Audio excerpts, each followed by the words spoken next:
What is up, you filthy flapjacks? I'm Wes Muilenburg, and you're listening to the Ear Coffee Podcast.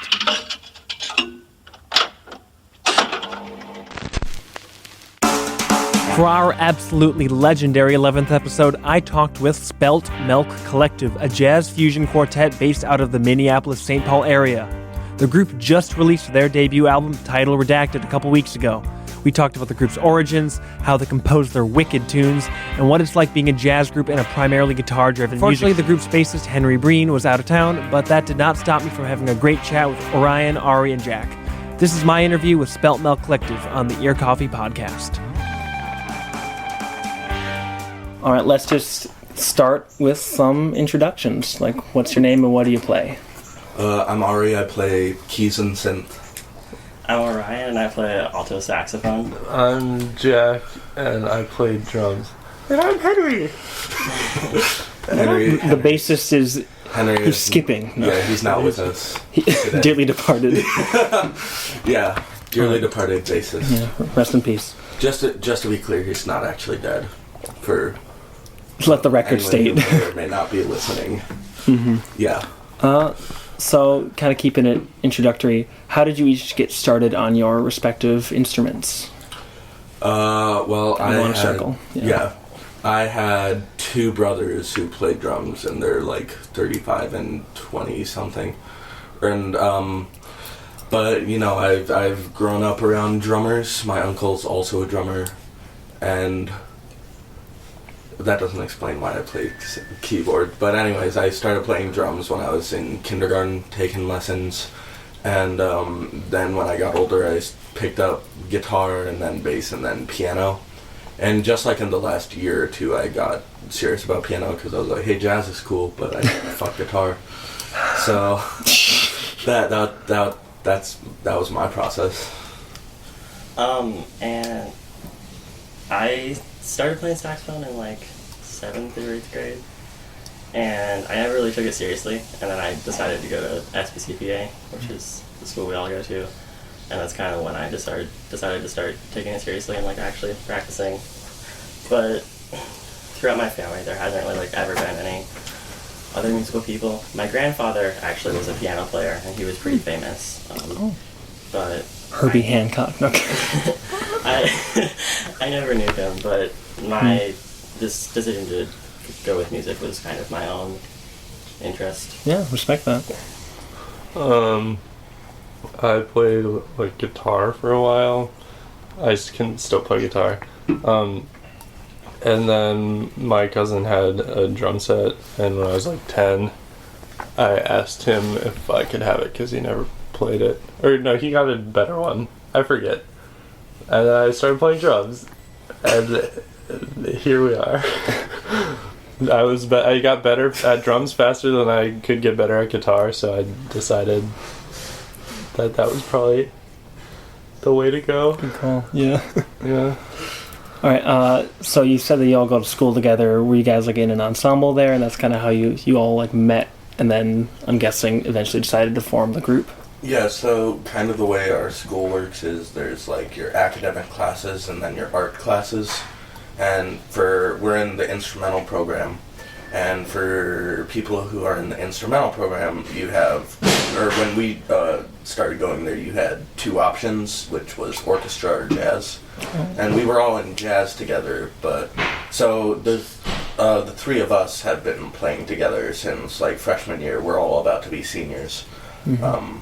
Our bassist just came to the school this last year, and none of us had really played any music with him when we started the band. We just thought, hey, he seems like a chill dude. And, yeah. All right, yeah. How quickly did you guys get started kind of playing shows? Like, did you kind of focus on rehearsing and kind of getting like your act down first and then started trying to gig around a little bit, or what was that like? A month. Didn't we play the first show here? Yeah, the first show we played here in the basement. We played Fireflies. And No. Fireflies was at Midway Access. Oh yeah, you're right. Yeah. We played at that gig at Midway Access. We played Spain, but instead of the intro, we played the first verse and chorus of Fireflies. Rest in peace, Midway. Disrespect, Yeah, rest man. in Come peace, on. Midway Access. But I feel like the sort of process for getting started was I'm like the one who composes the most, and There's nods of agreement, yeah. I had written like 3 or 4 songs, and we kind of started by just learning songs as we wrote them, and then padding the rest of our set with covers or like jazz classic, standards yeah. or whatever. Mm-hmm. So for like I would call it probably about a month and a half of just like deciding we were a band, learning songs, rehearsing, and then we played our first show in December Of 2017? Or yeah. December of 2017. Okay. Because December of 2018 is Yeah, you went into the future, formed. right. Yeah. That'd be Our amazing. first show was in December, and then we just gigged a lot during winter, Mm-hmm. and we added songs as we wrote them. Yeah, and you guys have kind of been picking up again with like the gigging. At least I totally stalked you guys the Instagram to kind of see all the different shows you guys have played. And like now that you don't really have school, I'm guessing it makes time and scheduling a little We bit haven't easier. done a ton of stuff this summer. Yeah, Like, I think we mostly did just. Well, there's been like a 3 or 4, and then there's been like a gap for a while. Yeah, part of it is, I'd say part of the reason we haven't gigged a lot this summer is, Henry's out of town a lot. And, you Fair. know, we all have conflicting schedules, but usually it's not a problem, but in summer it's a problem because, you know, there's, like, more stuff. Oh, okay. More, Yeah. like, you know, we all go on vacation and whatnot. And Family it's, stuff, trying you to know, coordinate. work and whatever. Uh-huh. But I think the other reason is there's kind of been this vacuum in the house show scene industry,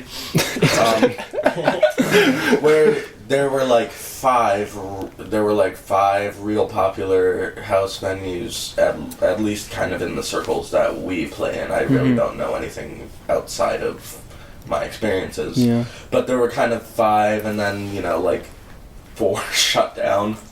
And, you know, there's kind of been this vacuum of places to play that people are willing to go to. Because, people aren't about to go to, like, I don't know, like a cafe, and because, you know, they can't smoke weed there. You can do like cadence, because there's like cadence and like there's like some of the smaller shows and stuff. Cadence always gets a good crowd. I but feel like any show with a cover is just like, you're gonna lose so many people that would have come. Yeah, Because everybody, like, if you're, I feel like if you're gonna go see a local show, I'm trying to find a free show.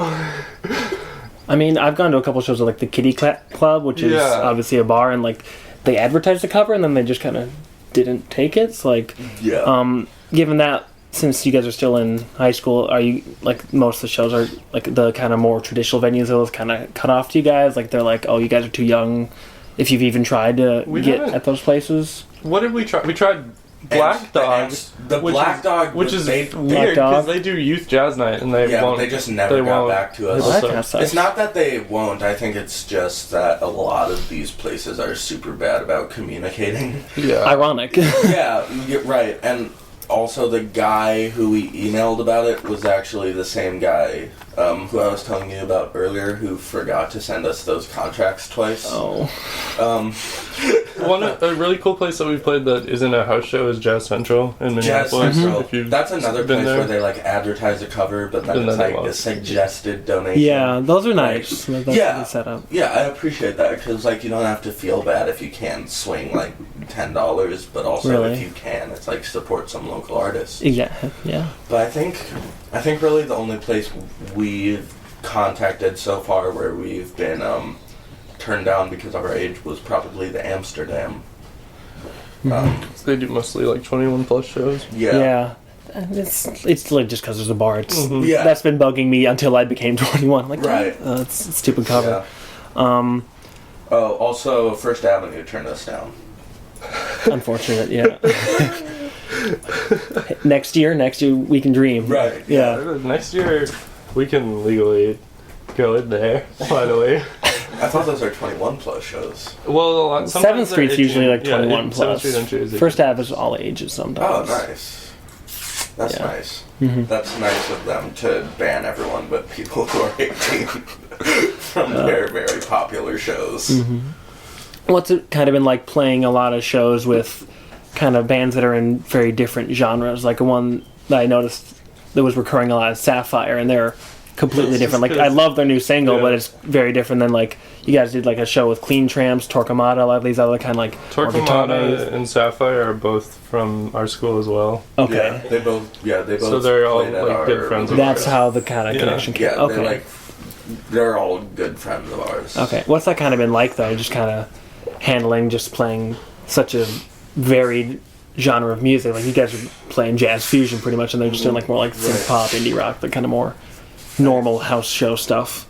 I know personally, kind of my mission in writing for this band and performing with this band has always kind of been to bring jazz to a younger audience. Audience. Oh man, I just robbed myself of any actual meaning to what I said. Hey, but yeah, it's always been my goal to kind of bring jazz and jazz elements to a scene that's predominantly dominated by rock. Guitar bands, pretty much. Yeah, a lot of guitar bands. You know, occasionally there's someone with like a synth or a keyboard, but it's it's like rock music, and I've noticed there's this huge rift in kind of the groups that play jazz and the groups that play rock, and it's very divided in terms of community. Like, I never see my guys who are like jazz guys at these shows, and I never see my guys who are like rock guys at the jazz shows. So Got a lot of guys. No. Yeah. Yeah, and it's jazz has always been. I also feel like jazz as a community has somewhat lost its edginess. You know, not necessarily that there's not like innovation and stuff happening in jazz, but it's no longer. I mean, jazz used to be like punk, but I feel like it's kind of been robbed of that notoriety. So, has that kind of limited you from playing kind of the more jazz-centric shows with other jazz bands? Because, like you mentioned, playing a show at Jazz Central, like the desire to kind of cross over and kind of bridge that gap, which that's awesome. Like, I totally feel that. But has that kind of made it more difficult to kind of balance if you do want to play like a more jazz, like a jazz festival, a jazz like gig night or something like that? I feel like there's less opportunities to do things like that. Yeah. Because it's so rock oriented. Yeah. Especially in like the local scene, and then also with our like age group and the people that we're able to like reach, especially the age group with social media and stuff. So like, hopefully now that we have music out and like are getting more people who are like can access our music, then we can do some more of like there's just like not a lot of jazz venues. Like, there's Jazz Central and there's like the Dakota and Black Dog. But like Dakota's like a pipe dream at this point. Yeah. And Black Dog's cool, but like not yet. I also feel it's not that we don't want to play more jazz gigs, because we definitely do. We want to be kind of limited in the availability. I wouldn't call it limited. Part of it is we haven't reached out to a lot of other jazz musicians, just because we're kind of trying to establish ourselves. Just starting out, yeah. Yeah, but also I think another aspect of it is that we're not just a jazz band. I feel like a lot of the time when I go to see like jazz quartets and jazz ensembles, a lot of the time it's, I mean, you know the vibe. It's like, I'm gonna sit here and play my instrument. It's like so into it. It's mostly just like covers and like the kind of the standard tunes from the real book. Right, and I feel like what we do, it's like it's a lot of emphasis on original songs, and it's also an emphasis on performing. You know, I feel like a lot of the time it's like very calm, but it gets crazy, man. Our shows, I think, I don't want to sound conceited, but I think we're the only jazz band I've ever heard that you can kind of mosh to. Yeah, I can could see that, like just based off of hearing a record and trying to just imagine that live. I could see just slam dancing. Yeah, and like Oculus. Like the software? Or like? Oculus, the song, the album. Yeah. So, anyways, there's a part in it where the beat shifts before it's going bum bum bum bum bum bum bum, and then it goes bum bum bum bum, and right before that section, I usually yell, "Everyone fucking jump!" Where are my crowd killers at? I want to see you kill someone. Oh my gosh. Yeah. So, what would you do if someone actually kills someone? Change my name. Change my name and disassociate myself from my peers. All right. But yeah, it's you can't do that at like a Jazz Central or a Dakota. Yeah, that kind of goes against the vibe almost. Yeah. So I wouldn't even call it limiting. It's just that like it. Your goals are kind of bigger than playing limits us playing those gigs. It's that those gigs would limit our playing. Yeah, like your style and your ambitions kind of doesn't quite overlap perfectly. Okay, sure. Kind of bring it back to like the composition stuff and deliberately trying to make it like kind of do the fusion, like actually fuse the different styles, try to keep it more energetic and mosh worthy. How is that process for you alone? Because you said that you kind of do a lot of it, and how's the process where you like bring in the other three guys, and like what do you guys each contribute once you kind of get going on like the head of a song, because obviously soloing and whatnot. Right.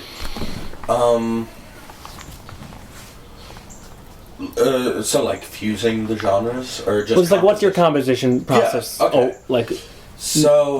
When it goes from your head to the keys to bringing into a full band capacity. I don't want to speak for anyone else in terms of their composition process. And I for sure like to think that our composition process is somewhat collaborative. Everyone kind of brings their own elements. Like, for example, on Sassy Cat, I had the chord progression, I had kind of the vibe I wanted, and I went to Orion and I said, hey, what do you think should the melody be? Mm-hmm. He did the riff, he did the melody. So it's definitely somewhat collaborative, but at least for me, my composition process kind of consists of hearing or seeing a musical idea that kind of inspires me. Like for Rumba, it was just having heard the song Armando's Rumba by Chick Corea and wanting to write a song kind of in that vein. Yeah. So I'll hear something or see a musical idea or theory concept that inspires me, and then I kind of sit down. Usually I get a chord progression first, or like the backing first, and then I write a melody around it.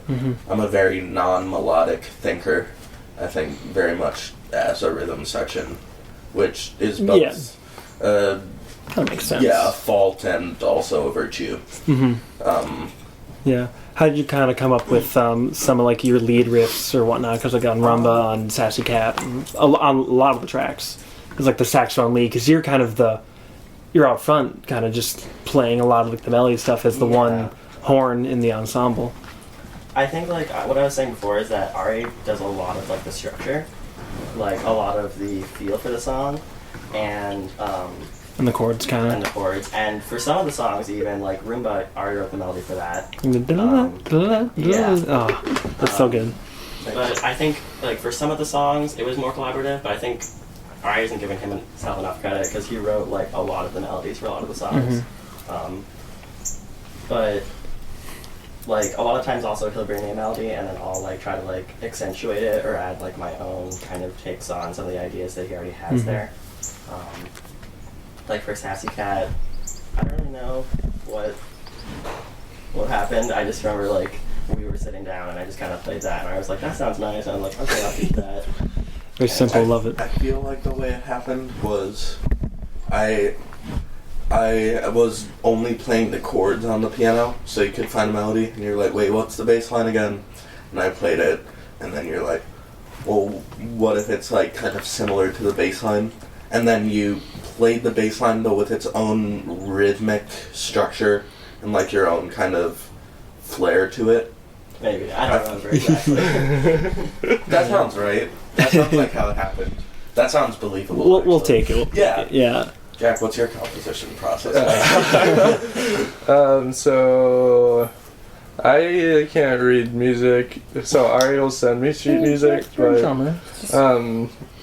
and Ari just knows a lot more about drums than me, so he'll say words like mambo and like 15/8 and I'm like, yeah, Ari, sure. And then I just try to, I don't know. I play a lot of like what Henry plays. Like I base what I'm playing off of what I'm hearing Henry do for the most part. And yeah, a lot of times it was just like us at school and Ari would be like, hey, I wrote this song, and then I'd play something and he'd be like, this or like do this. And then we figured it out. But yeah, I don't know. I'm kind of keeping yourself in the background while still like ground in the ensemble. Yeah. It's a very good drummer mindset. Just try to follow the bass notes. Henry's real good at writing bass lines out of songs that like I'll like write a bass line for him. I'm like, play this. Then he's like, does it, but he adds his own bass line. Like, Tired of Getting Licked was originally, oh god, it's such a meme. But originally that A section was just gonna be da da da da da da da da. We just kind of sit there for a few beats. Kind of sustain. But then he added that da da da da da da da da boo doo boo doo doo doo doo boo doo doo. Yeah, and he brings like bass lines into it instead of just like what I'm playing with my left hand. Kind of brings his own like take on it, brings like flavor. Okay. Yeah. That's cool. So what was recording like at the garage? Because like initially I didn't even realize that they had a recording studio, so I thought this was all like recorded and mixed like pretty much live. And I was like, wow, this sounds really good. But then I double checked. So like, what was the process of like recording and engineering it with Robert Frost the third. Oh man, the legend. So the way we got the studio time was we had competed in a battle of the bands like a month earlier, and we won. Congrats! So thank you. We got 4 hours of free recording studio time, but the 4 hours included setup and takedown for the engineer. So we ended up having like 2.5 hours to record our entire album. And, because it's like jazz and it's a lot of open solos, we kind of he mic'd us up and we recorded everything live. Pretty much. There were only a few songs where we had to do like more than 2 takes. But we chugged through it. We had a little bit of time left over at the end, so we had Orion do some extra horn parts, and we also recorded the claps from the beginning of Rumba. Yeah. And then everything else, I have my own mic collection and like interface and stuff. So a lot of it was also stuff I did here, either with a MIDI keyboard or like there are some backup horn parts on Sassy Cat. Yeah, Ari and I spent a long time over the past couple months like going to different places around the city and like recording horn parts in like different areas. Was that like the parking garage or whatever thing came from? Yeah, so I was like, hey, I want some really good sounding natural reverb for these auxiliary parts, and I don't want it to sound digital. And he's like, cool, I don't know what reverb is. And I'm like, basically, we're going to go to a parking garage, and I'm going to set up one microphone near you and one microphone far away from you. So we went to this parking garage, that was part of, not an LA Fitness, the one that's not LA Fitness. We just spend like an hour there in this parking garage with a very gorgeous, lush reverb. Did you get like weird looks or anything from people that were trying to leave? We went pretty late at night. There was one couple in like a bright yellow Jeep, and they came up to us and they're like, "Wow, you guys are so incredible, but they had only heard Orion playing like one note. It was funny. They stayed and listened to us for a while, but for the most part I made sure to go at a time when it was empty. That makes sense. I'm trying to think what else we recorded. There are a few synth parts that I recorded just MIDI in my laptop. Oh, the city sounds at the beginning of Roomba. Right. So I think it was like a Wednesday or some weird day to go downtown. But we just parked in the parking lot of Gay 90s in downtown Minneapolis. Okay. And set up 2 microphones and a stereo array, a Bloomlin array, so it, real immersive sound. And right after we finished recording, actually the City Sounds is overlaid 2 takes, panned hard left and hard right, or it's like soft left and soft right. But right after we finished recording, this dude came up to us and he was like, "Wow, man, singing's really my passion. You guys are in the industry. Can you guys hook me up with like a record deal?" And we were like, it was just me and Orion, like out of the back of my car in a clearly very DIY setup. Yeah. So he was like, "You guys have made it. Can you help me out? It's real my passion to sing." We were like, "Yeah," and we like gave him our Facebook, and he messaged us like 5 minutes later, and we never heard from him again. Rock and roll, nice. Yeah, right, yeah. That's funny. Yeah, for the most part, the recording process was basically just have Robert Frost III set up our mics, and then just play through the set in no particular order. Yeah. Did you guys only have like the 8 songs that you kind of wanted to record, or were there other ones that you would have recorded if you'd had a little bit more time? We did record another one, but we didn't release it on the album because it's not our song. Well, we could have released it because, the service we use, it's like a $40 charge and they take care of the royalties. Yeah. But the song was Lenore by Chicoria. Chicoria. And it's kind of become like a staple of our set. Yeah. But at least the reason I didn't finish mixing it, because I did all the mixing and stuff. Dang. And the reason I didn't finish like making it is because I fucked up real bad during the recording session. Uh-oh. And we were already pretty short on time in terms of like getting this out. I really underestimated how much time the service we used needed to like process all the tracks and how much time normal parents needed to master everything. So I decided in the time that it would take me to go back and re-record my piano part would be better spent to use like doing other parts of the album. Yeah. Okay. Yeah. So where did some of the song titles come from? And the ones that stuck out to me are Sassy Cat and Tired of Getting Licked. That one was fine. Which one? Tired of Getting Licked. No, it wasn't. Like how long does it take for you to get tired of being I originally licked? wanted to call it Tired of Being Happy. Yeah, I'd imagine. Yeah. Oh, okay. So Just explain. Okay. It's a collaboration. So, Tired of Getting Licked. Obviously, I don't know if you all know this, but there's kind of a joke in the jazz world called the lick. And you can look it up on YouTube, but it's become a joke because a lot of people subconsciously use this riff in their solos, or lick if you will. Yeah. And it's da-da-da-da-da-da-da. Yeah. So I thought, what's a good way to disgrace my parents? And that would be writing an entire song based around this, what's basically become a very unfunny inside joke. So Gotta have those, though. right, but I originally didn't want to like give it away too easily. So the title was very emo. It was a throwback to 9th grade when I was very emo, and I wanted to call it Tired of Being Happy. And then, Edgy, I love it. Yeah, very edgy. And Orion came in and he said, What about Tired of Being Licked? because, it's the lick. But Yeah. So we decided we liked that better since the song was already basically a joke. Yeah. For Sassy Cat, I was like, Snarky Puppy is a very large influence for me. And I thought, I want to write a song that sounds like Snarky Puppy. But you can't call it Snarky Puppy. Right. Well, originally, I just wanted it to be a working title and come up with something better later. So we thought, what is akin to a Snarky Puppy? Probably a sassy cat.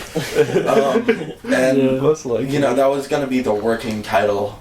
But we got to like 2 or 3 shows where we had just introduced it as working title Sassy Cat, and that had kind of just become the name of that song. Kind of evolved and got attached, yeah. Yeah, and now that I kind of think about it, Sassy Cat is a very, it's a name that's hard to take seriously. But I mean, it's the jazz spirit. I think the vibe with a lot of our songs is that it's like jazz, but we don't take ourselves very seriously. Yeah. And some of our titles very much reflect that. Well, even the title of the album, Title Redacted, like that's just kind of like almost a middle finger to the listener. It's like you don't actually get the real title. I really wanted it to be Title Redacted by Spelt Melk Collective. Have that be the Title Redacted by... I love... That would have been funny. Title Redacted to like 5 people. Right? Title Redacted by Spelt Melk Collective by Spelt Melk Collective. On my side. Yeah. That's like completely unrelated, but that reminds me of there's a Flight of the Conchords song. They're a New Zealand comedy folk group, and they have a song called The Hippopotamus versus the Rhinoceros, featuring the Hippopotamus and the Rhinoceros. Yeah, I like that song. It's a good song. It's so funny. Is Rhinoceros like his rapper name? Yeah. And my rapper name is Shonda Rhimes. Jeez. Are we going to see like an EP coming out soon for your alter ego there? No. Yeah. A full release? Yeah. It's mixtape? All Slick Rick covers. Oh my goodness. It's actually, no, for real though, it's all West Wing dialogue, but rap. I'm sorry. That's experimental, man. That's really deep, man. The more I'm thinking about it in this very hypothetical line of questioning, the more I want to make an album of West Wing dialogue as rap songs under the name of Shonda Rhimes. So keep an eye out for Shonda Rhimes' debut EP. Debut. Okay.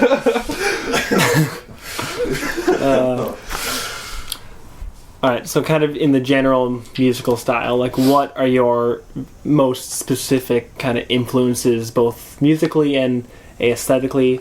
I'm guessing obviously Chick Corea is a huge part of that, because it sounds like you've played a bunch of covers and makes sense. Chick Corea's great. Yeah, so for me, Chick Corea is like my hero, but I take a lot of beats from Chick Corea, Snarky Puppy, sometimes Jacob Collier.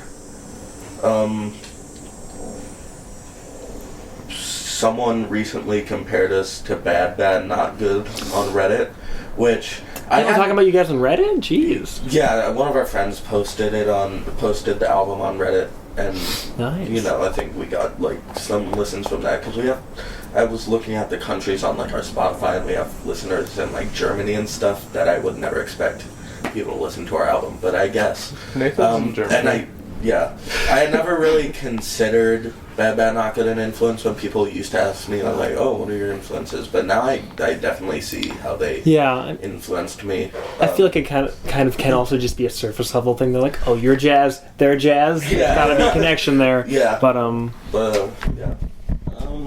This question always stresses me out because I don't really know, like... Outside of, like, the kind of... Honestly, I don't know a lot of jazz artists, and I don't really know who influences me. Well, I mean, that can be a good thing. Like, then you're just forging your own path, I guess. Yeah, okay. Alright, we'll take it. I'm gonna say a bunch of people who have nothing to do with the music that we make. Cool. But that's almost more interesting. Joni Mitchell. No. Oh, dude. Is my mom. And I also really like Prince. Obligatory, yeah. Sly and the Family Stone. Now I just want to keep talking about music. We'll get there. No. Jazz, should we talk about... Okay, Oscar Peterson Trio with Ray Brown and Herb Ellis. Okay. Thelonious Monk, for sure. Mm-hmm. Charles Mingus Jazz Workshop album. Yeah, that's probably good. Todd Rundgren. Okay, Ooh. now people know what I like. Yeah, we're getting all around this like funk, psychedelic. Then Yeah. your mom, like Joni Mitchell. It's also worth mentioning that we're all into like all the. Well, of course. Yeah. Like you Like, can make none one us type are, of music. Like, strictly funk, strictly jazz, but Yeah, like that's almost Me makes and things really, like I say, more interesting if you have like influences coming from all over the place instead of Yeah. just like I sit down and listen to Miles Davis for 10 hours and then do a pastiche of that. Like that's not that's not cool. The three of us also play in a like neo-soul. neo soul band. Okay, It's I wouldn't even call it neo-soul, it's just kind of It's soul. like R&B. Yeah. what's But that? like, Figure It Out. Yeah. Figured out. Okay, That's... I don't mean that in like a passive. yeah, just kind of screw you, dude. I think we should change the name of Figure It Out to I Don't Know Man. So it's like, who are you seeing tonight? I don't know, man. I think people just really confused. Kind of like an antagonistic towards the audience approach, very very avant-garde. We're called you. Yikes. Who are you seeing tonight? You. Yeah. Yeah. You kind of talked about that a little bit, like just in any genre, local, otherwise, what are like some songs and albums you guys have kind of been digging on? Just like what have you been listening to like recently, just in general, like doesn't have to be an influence, it could be Joni Mitchell, it could be whatever you want. Yeah. Hopefully this doesn't stress you out as much. Okay. In the last week, I'm just gonna give you a list of what I've been digging. Okay. Okay. Yeah. I listened to the first Marmalade EP just on repeat for a little bit because it's real good, and if you haven't listened to Marmalade, you should. But also some like early Herbie Hancock when he was like in the transition from like post-bop to jazz. And then Bitches Brew. And also I just bought a real book. That's not just like random sheet music that I'm taking off of Google Images. So also like a lot of like I'm not a huge jazz standards guy, but also it turned me on to like new Chick Corea songs from like early Return to Forever and stuff. Yeah. Like Windows and Crystal Silence and stuff like that. But that's what I've been listening to this week. Well, this week I listened to this Prince album, Artificial Age, a lot because I just haven't listened to it in a long time, and I really love that album. And also I listened to our album a couple times just to kind of take it in. I listen to it so often. Yeah, me too. It's just like it's my child. I'm proud of it, and I want to see it grow. Joni Mitchell's grandson, daughter. Yeah. Grand person. Yeah. Sorry, we just stole your It's thumbs. your turn. Is it my turn now? I listened to a lot of really weird stuff this week because I went on like a family vacation, so I was listening to a lot of my sister's music. But lately I really like Laura Nero, who wrote a lot of music for The Fifth Dimension, which is like a flower pop band from the 70s. And yeah, I want to talk about local, like the Happy Children have a really amazing album and a really amazing EP. Why Not has 2 amazing albums. I just listened to it this morning, that was good. Yeah. Sapphire has a song out on Bandcamp that's really cool. And what else? What else do we like? Figure It Out has a song on Spotify. 2 songs. 2 songs? Oh yeah. Ari Pentalovich on Spotify. If you want to hear me sing. Oh yeah. That's still on there. I also forgot to mention some local music that's not local to here. That I've been the last few months I've been listening to a lot of stuff. Not even a lot of stuff, but like 3 or 4 artists that I really love from the UK soul scene. Okay. And that's Ricardo Williams, Zamvolo, The Poison and the Cure. And if you're listening, you should all DM them and tell them to be friends with me. We might get like 1 or 2 out of this. Yeah, no, I really hope so. I want to be friends with them so bad. Mm-hmm. They're all so cool. So, you kind of mentioned before that a lot of the people from SPCPA, like you guys are all friends with each other, you're playing shows together. Like, would you ever, like what would you consider, like, would you almost keep that like a kind of inclusive scene where it's like just kind of you guys sticking together, or are you all trying to like go off in your own directions, especially as like you guys all will eventually graduate and kind of move on? I don't know, maybe the other 3 do, but I personally don't give a lot of thought to a scene that we're trying to build. For me, it's more that we're trying to infiltrate a larger scene.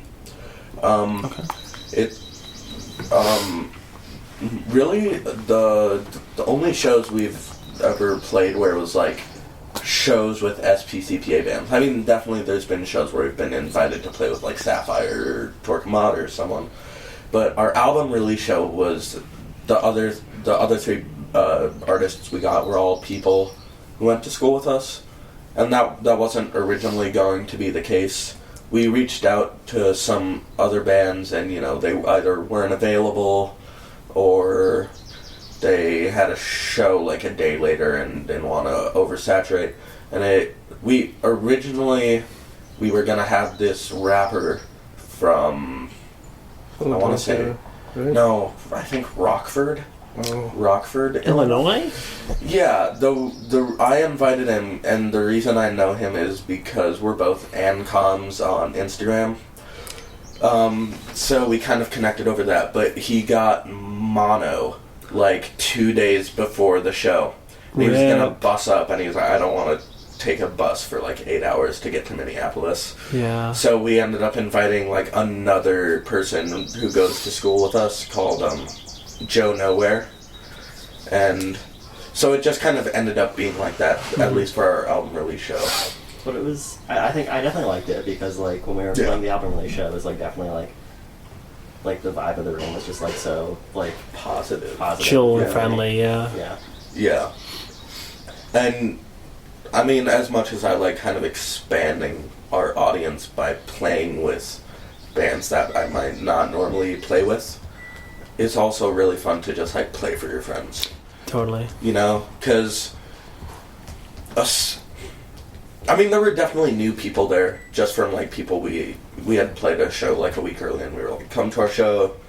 But it's nice playing for people who have like come to a bunch of your shows, because it's like it's almost like they understand the music a little better. They can not even understand, but it's like they have a connection with the music. They're not really more than taking it at face value anymore. They kind of have a relationship with it. Yeah, that's exactly like it's they have a relationship with it. It's like, oh, like it's someone will be like, I'll be like, oh, now we're gonna play Residual, and like 3 people are like, whoa! Yeah. It's like, it's like cool. That's my mom, that's my dad. Yeah, it's like cool that people have like their favorite songs in our thing. Yeah. And especially since we put out our album, people that I know, I don't know if they've reached out to you two. They probably haven't reached out to you. No. Yeah. But I'm the 5th member now. right. But a lot of people have reached out to me, and like one person was like, your album has become like the soundtrack to my life the last 2 weeks, and I'm like, dang, that's so cool to come from. It's like cool coming from someone I don't know, but it's even cooler coming from someone I do know, because it's like I kind of know your music taste. It's not like something you would listen to, so it just means a lot that you have like your favorite song on the album, or that you have like a personal connection with our music. Yeah, that's cool.